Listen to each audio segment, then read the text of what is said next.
Second type of the relation is symmetric. Symmetric relation. Suppose R is a relation on A. Then we say that R is a symmetric if suppose A comma B belongs to R, then B comma A is also should belongs to R for all A comma B belongs to set A. Then we say that the relation is a symmetric. Otherwise we say that the relation is not a symmetric here. And we also say that if it is not a symmetric, then it is also called a symmetric relation. If A comma B belongs to R, whenever A comma B belongs to R, if B comma A is not belongs to R, then it is asymmetric. Then it is asymmetric. For example, set A equal to 1, 2, 3 and R1 equal to 1, 1, 1, 2, 2, 1. 1, 2 A comma B, 2, 1 B comma A, 1, 1, 1, both are nothing but the same here. So 1, 2 belongs to R, 2, 1 belongs to R. Therefore, R1 is symmetric. Come to the R2. 1, 2, 2, 1, 1, 3. 1, 2 belongs to R, 2, 1 is also belongs to R. 1, 3 is belongs to R, but 3, 1 is not belongs to R. Therefore, R2 is asymmetric. R2 is asymmetric. So now come to the next one, anti-symmetric.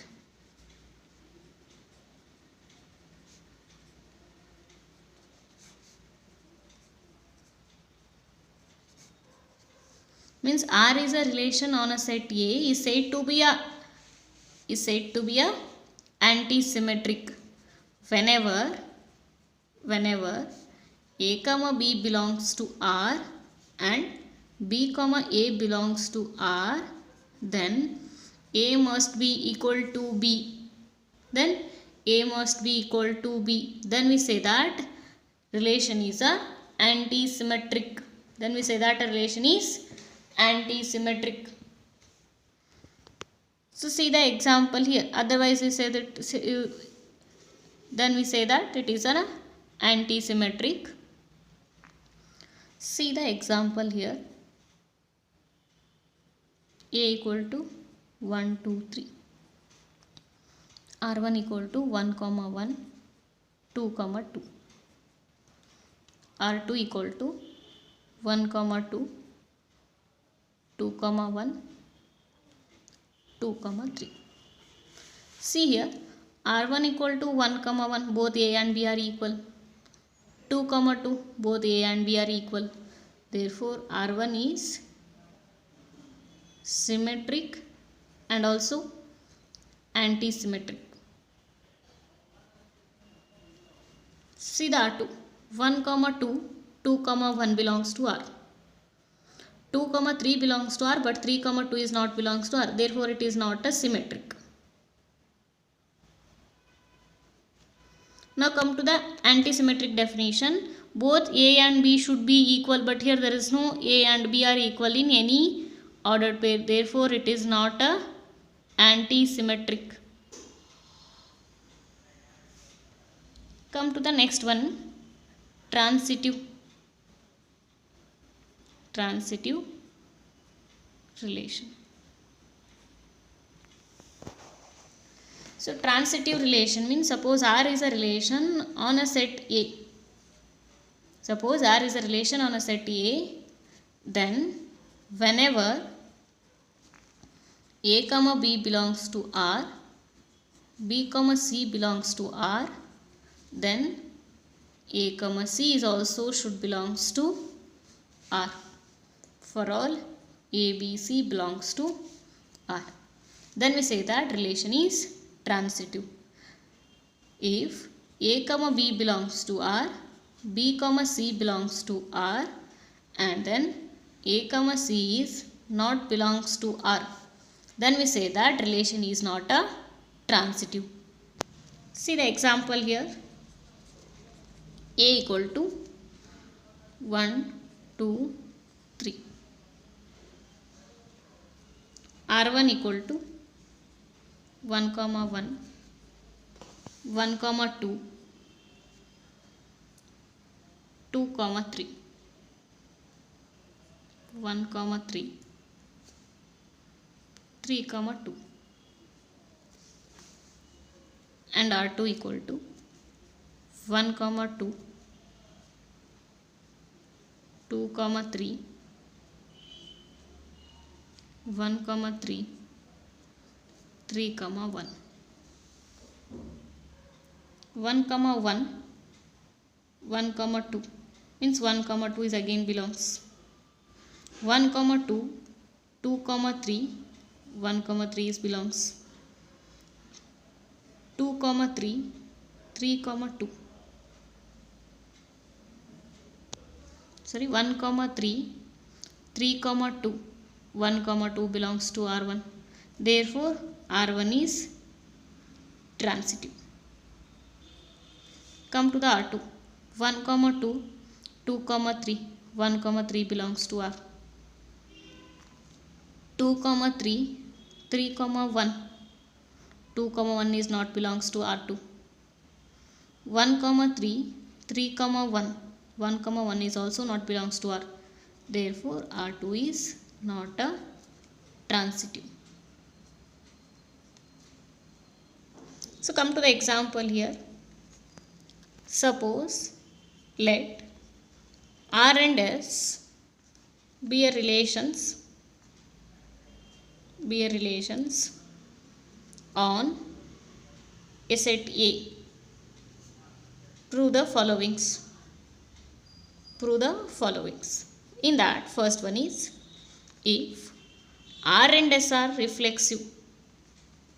If R and S are reflexive, so prove that R and S and R union S are also reflexive.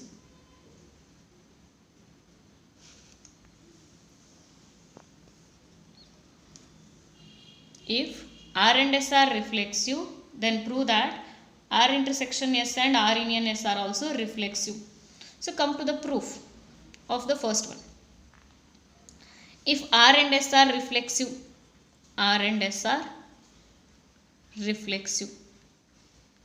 here both and R and S are defining on the set A. That means if A comma A is belongs to R, then A comma A is also belongs to S. For all A belongs to A.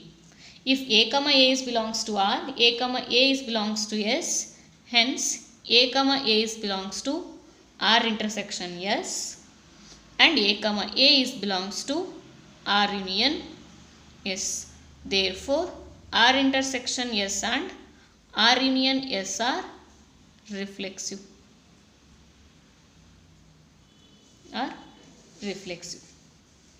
Come to the second one. If R and S are symmetric. If R and S are symmetric, prove that R intersection S and R union S are symmetric. So come to the solution again. Suppose R and S are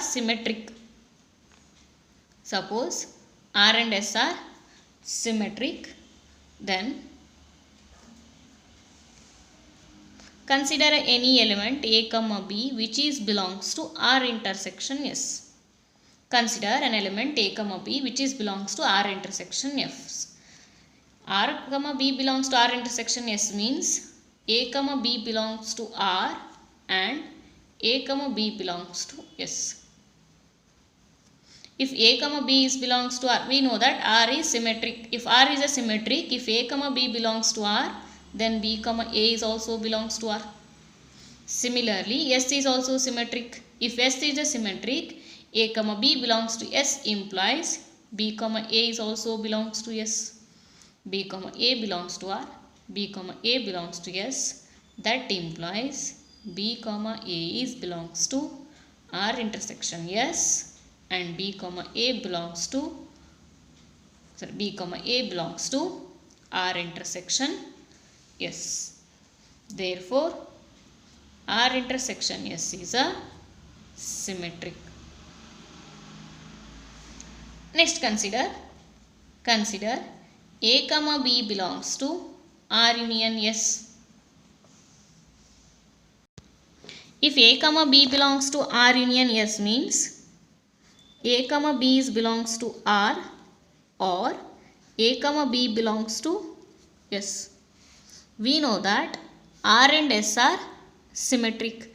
If R and S are symmetric, B comma A belongs to R, or B comma A belongs to S. If B comma A belongs to R or B comma A belongs to S, then B comma A belongs to R union S. Instead of A and B, if you get confusing, you can take another symbols like a X and Y also. If you get confusing with the A and B, you can also take a X and Y as your elements. Like a, if X comma, I am just repeating it once again. If X comma Y belongs to R union S, that indicates X comma Y belongs to R, Y comma X belongs to S. If X comma Y belongs to R, that implies Y comma X belongs to R, because of our assumption R and S are symmetric. Similarly, Y comma X is also belongs to S. If X comma Y belongs to R union S, then X comma Y belongs to R, or X comma Y belongs to S. If X comma Y belongs to R, then Y comma X is also belongs to R, because R is symmetric. Similarly, if X comma Y belongs to S, then Y comma X is also belongs to X, because S is symmetric. Therefore, Y comma X belongs to R union S. Therefore, R union S is symmetric. Come to the third one.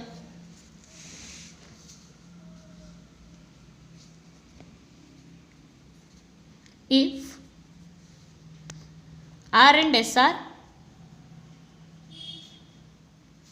anti-symmetric,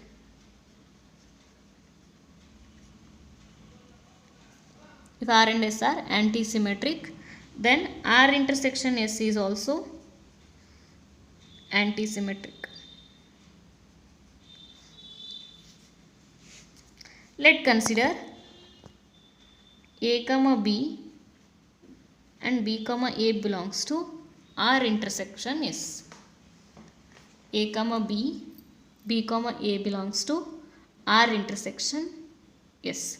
That indicates A comma B, B comma A belongs to R, and A comma B, B comma A belongs to S. We know that R and S are anti-symmetric. If R and S are anti-symmetric, if R and S are anti-symmetric, A comma B, B comma A belongs to R, then A is equal to B. Here also A comma B, B comma A belongs to S, then A equal to B. That implies A comma B, B comma A belongs to R intersection S, where also A equal to B. Therefore, R intersection S is anti-symmetric.